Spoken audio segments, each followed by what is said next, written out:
Terungkap alasan Raffi Ahmad dan Nagita Slavina adopsi bayi Lily, ada niat baik. Walau belum mengungkapkan asal-usul bayi Lily dengan gamblang, namun Raffi Ahmad berjanji akan segera menjelaskan ke publik. Raffi Ahmad masih perlu waktu untuk yang pas untuk menjelaskan asal-usul bayi Lily yang diduga diadopsi untuk menjadi adik Rafathar dan Rayanza. Dia pun berharap warganet bisa menyambut hangat niat baiknya.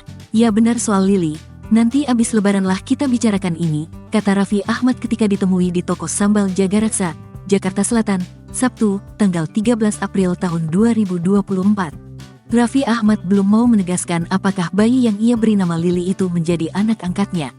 Hanya saja ia sendiri yang menamai bayi itu dengan nama Lily.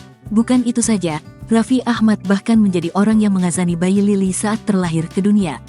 Yang penting niatnya baik, karena aku juga yang ngazanin dan namai Lily ini, ucapnya. Raffi Ahmad berharap dengan mengunggah bayi bernama Lily itu, ia ingin nasib anak tersebut jadi baik meski dirinya masih merahasiakan asal-usulnya.